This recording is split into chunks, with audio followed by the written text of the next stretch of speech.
want to do something a little bit different today, and that's reviewing an action figure, or action doll, because this one is very big. It is the Full Moon Puppetmaster Decapitron 12-inch figure. Now, you may not have heard about it recently because this came out in 1999. It is not new, and I just stumbled upon it while going to Joseph Koch's comic book warehouse in New York, New York. I walked in, there were these shelves all over the place, and I saw this sitting there in a collection of dusty dolls. It's probably been there for decades, and my eyes just lit up. Let's be honest.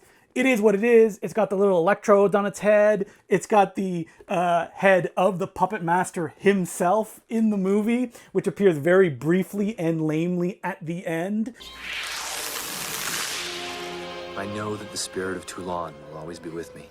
I am with you, Puppet Master. This character is probably the lamest character in the Puppet Master series. He shows up in 4 and 5. He does almost nothing. Everybody keeps talking about him. He is the Poochie the dog of the Puppet Master series. But when I saw him on that shelf, I had to have him.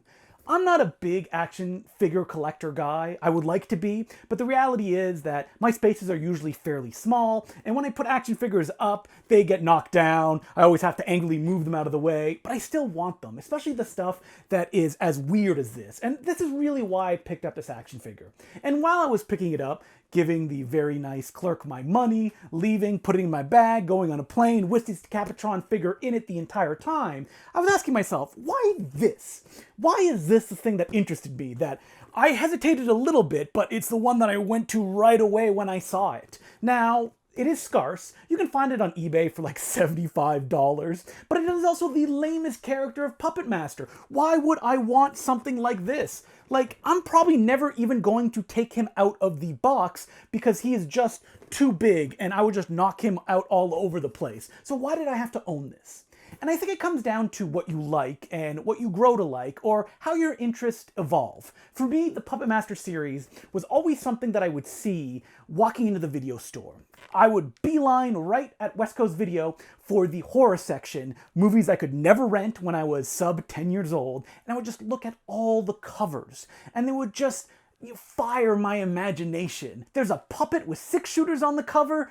It just boggled my mind. What's surprising about me saying that is that it took me probably another decade before I actually sat down and watched the Puppet Master movies.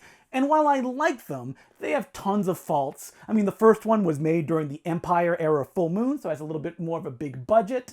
The third one is the best of the series, directed by David Decapitron, written by C. Courtney Joyner, and you can really feel their love for the material in there. Not necessarily the material of Puppet Master, but the fact that they could make a World War II film. Then 4 and 5 by Jeff Burr, which is where our good old friend Decapitron shows up, are alright. I actually did a fan cut of them that I call Puppet Master Final Wars. It's not available anywhere, but sometimes when I have streams, I perhaps may show it like I have done in the past. And Decapitron is in 4 and 5, and he's lame. He doesn't do anything. With a name like Decapitron, you would expect him to have blades on his head. He does not. There's already a puppet called Blade, and he looks very cool. But instead, he just shoots electricity. And it's this lameness that kind of just grabbed my imagination, the same way that those video covers did so many years ago. The idea that a figure for a character like this exists is hilarious to me. And the fact that I can own it, and that it actually has the head of the guy as well, oh, that's great. But it's not just, oh, I want it because it's so bad. Oh, it's hilarious. That's why I want it.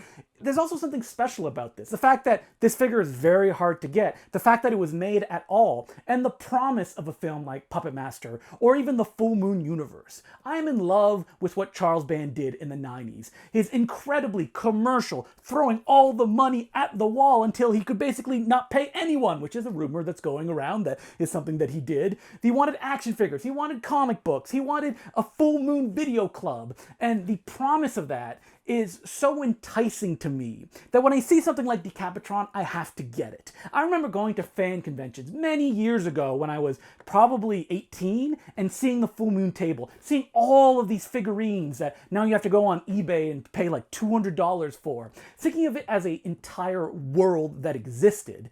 And I just fell in love with it. I love the idea of that, the idea of community, the idea of a series that people are trying their best to do, even though Puppet Master 5 is mostly walking through hallways. The promise of that leads me to Decapitron, and the reason that I had to buy this action figure. Now, I'm going to put it up on a shelf. I'm sure it will probably collect dust. I will show it perhaps to people that know Full Moon.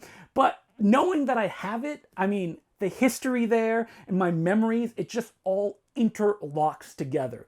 I'm sorry if you expected an actual action figure review from this. I mean, he looks okay. He has accessories, I guess. There's some cool art on here. Oh, I didn't even mention that the name Decapitron. You see some promotional artwork here because Charles Band, like Roger Corman, he'd be a guy that would often just do posters with the title before they even knew what the movie was. And Decapitron was one that they had in their back pocket for years.